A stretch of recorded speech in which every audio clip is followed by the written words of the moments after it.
Good morning, students. We are going to start with chapter Organic Chemistry, Basic Principles.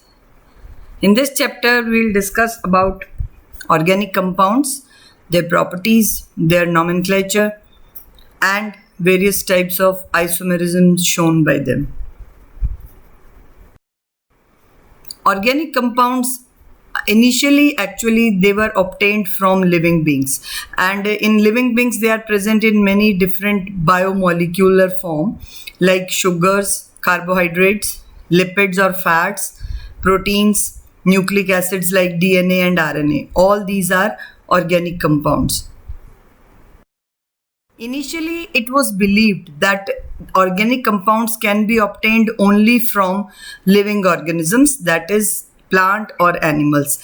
And this was actually discovered by Berzelius in 1808, and he suggested that a type of living force is required to prepare these type of compounds in living bodies, and these compounds cannot be prepared in laboratories because such type of living force or vital force is absent there, and he named this theory as vital force theory. Vital force theory suggests that only living things can prepare these compounds in their body because they have that vital force in their body. And other scientists of that time also supported Berzelius, and he suggested that we should study organic chemistry separately because they have unique properties, and also there were a large number of compounds known at that time which were obtained or which were present in living bodies. And hence he introduced a new branch of chemistry known as organic chemistry. In 1828, Friedrich Wöhler first prepared or synthesized urea from an inorganic compound. Means he was the first person who synthesized organic compound first time in laboratory, and resulting the breakdown of vital force theory. It was a accidental synthesis, you can say. He was working on a reaction to prepare ammonium cyanate, and he was treating ammonium chloride with potassium cyanate to form ammonium cyanide, and during the reaction the temperature was quite higher. So at that high temperature ammonium cyanate rearranged to an organic compound urea, and this synthesis was actually a revolutionary aspect of organic chemistry that changed the definition of entire organic compounds as well as organic chemistry. And later on Kolbe synthesized acetic acid from its elements, Berthelot synthesized methane, and many other organic compounds were successfully synthesized in laboratories after that. And later on it was also discovered that carbon is tetravalent and is contain 4 unpaired electrons in its excited state configuration, and the tetravalency of carbon was given by Van 't Hoff and Liebel, who were awarded the first Nobel Prize in chemistry. So now, after these all discoveries, the organic compounds can be defined as the compounds made by carbon and hydrogen, which are mainly called as hydrocarbons. So study of hydrocarbons and their derivatives is actually the organic chemistry. So we can define that the branch of chemistry that deals with study of hydrocarbons and the derivatives of hydrocarbons. And organic compounds can be defined as the compounds essentially made up of carbon and hydrogen and their derivatives. So that means the hydrocarbons and their derivatives are known as organic compounds. And as we can see, there are variety of organic compounds which we are using in our daily life. Our body itself is made up of organic compounds like proteins and other substances, and soaps, detergents, and candle, paints, colors, perfumes, medicines, and even the food which we are eating. All are variety of carbon compounds present around us in the form of organic compounds. So organic compound, simplest organic compound, methane, can be represented by this structure. Actually, methane CH4 has carbon in sp3 hybridization, and in this hybrid state, carbon uses its all four half-filled orbitals, 1s and 3p orbitals, and forms four single covalent bond with hydrogen or other atoms. And this kind of structure, tetrahedral structure, can be represented in 3D form like this by showing three types of bond. Solid lines represent simple covalent bonds present in the plane of the paper.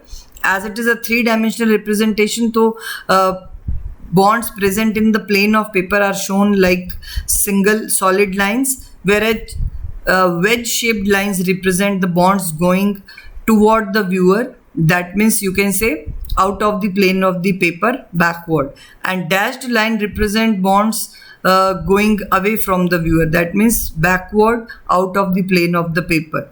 So in this way, three types of bonds or lines can be used to present structure of any sp3 hybrid molecule in three-dimensional region. And this is the way by which structure of organic compounds can be represented by using a single, double or triple covalent bond. And these type of representation of organic compounds is known as structural formula, by showing each and every covalent bond present between the atoms. And other ways by which these organic compounds can be represented are condensed formula. In this formula, we can eliminate the types of bonds and we just write the number of atoms, like ethane CH3 CH3, ethene CH2 CH2, ethyne CH CH. In this way, so it saves time as well as space. This third type of representation is a bond line formula, in which carbon and hydrogen atoms are not shown, and they are this hydrocarbon chain is actually represented in the form of a zigzag line, and where every turn in this zigzag line represents one carbon atom, as numbered in this example 1, 2, 3, 4, 5, 6. So these 6 carbon chain in zigzag manner is actually representation of hexane molecule. And whenever there are double or triple bonds present between two carbon atoms, so 2 or 3 lines can be shown respectively. And if some functional groups or heteroatoms are present, so they are written like, as you can say, butanol can be shown by using this zigzag line and OH at the position wherever it is attached to this carbon atom. So this is bond line formula of organic molecules. Next important thing is classification of organic compounds. Organic compounds can be classified on the basis of their structure. If they are open chain compounds, then they are simply called as acyclic or open chain compounds, and if they are present in the form of a ring-like structure, then they are said to be cyclic or closed chain compounds. So let us discuss them one by one.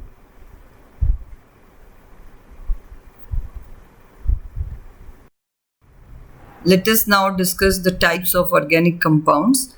Firstly, acyclic or open chain compounds. These kind of compounds have two types of structures: straight chain compounds and branched chain compounds. So acyclic compounds in which carbon and carbon atoms are attached in the form of a chain, and this chain can be a straight chain or a branch chain. For example, here we can see this is hexane, a chain of 6 carbon atoms, a straight chain, no branching is present here, and this is the bond line structure and structural formula of hexane, where 6 carbon atoms are arranged in a form of a chain. But1-ene is also an example of straight chain compound. Bond line formula can be shown like this. Now, Some other compounds like ethanol, propanoic acid, these are also straight chain compounds. As you can see that carbon-carbon chain is straight. There is no branch present in these compounds. Second type of acyclic compounds are branched chain compounds. It means the parent chain of carbon atoms will be branched. As you can see in these examples, 2-methyl propane and 2,2-dimethyl propane. You can see that branch of carbon atoms. The chain is not straight, rather branched. Next is cyclic or closed chain compounds. This type of compounds have a closed ring of carbon atoms. For example, cyclopentane, cyclobutane, cyclopropane. These all compounds have a kind of closed ring structures in which there are no terminal carbon atoms. And cyclic compounds can be a variety and they are further classified on the basis of types of atoms. As you can see in these two examples, naphthalene has all carbon atoms, whereas pyridine has one heteroatom in this. So these kind of compounds which have closed ring-like structures are said to be cyclic compounds. This is an example of cyclohexane. So represented in bond line formula as a hexagon. Cyclopentene having a double bond between the ring of 5 carbon atoms. Pyridine is having one atom other than carbon, one nitrogen atom. There are 2 benzene rings connected with the help of a single bond. Compound is biphenyl. So these all are cyclic compounds.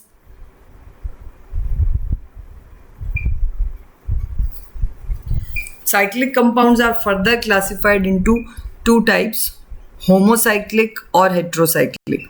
Homocyclic compounds are the compounds in which only carbon atoms are present in the ring. Means the ring is made up of only carbon atoms, and they are further classified as alicyclic or aromatic. Alicyclic compounds are the compounds in which either this ring is saturated, means all carbon atoms are bonded with single bond, like cyclopropane, cyclobutane, cyclopentane, cyclohexane, or there may be one or more double bond or triple double bond may also be there. Aromatic compounds are the compounds which have characteristic number of electrons which is equal to 4n plus 2 pi electron. Means double bond के जो electrons होंगे उनका जो sum होगा that will be equal to 4n plus 2 pi. And these aromatic compounds are further classified into 2 types, benzenoid and non-benzenoid compounds. Benzenoid compounds are actually made up of, they must have a ring, benzene ring in them, and all benzene and its derivatives are further all classified into benzenoid aromatic compounds like naphthalene, anthracene, phenol, nitrobenzene, etc.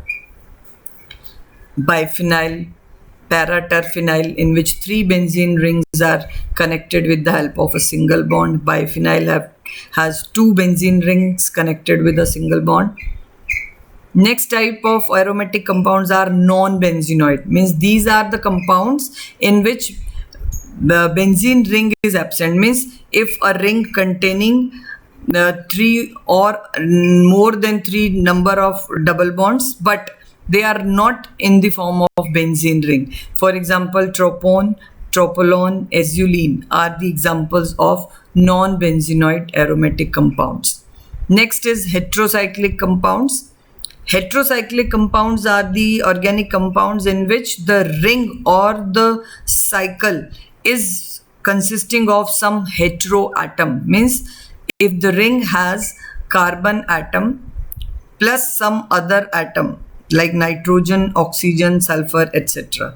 They are also further classified as alicyclic and aromatic.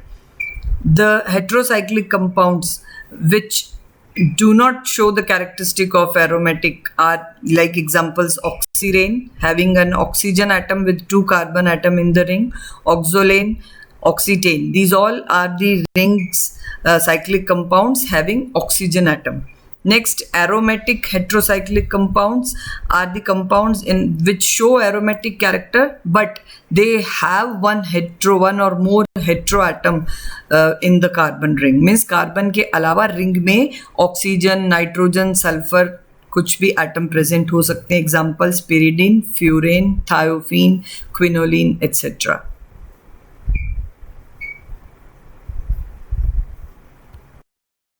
I hope this classification of organic compounds is clear to you all. Thank you and have a nice day.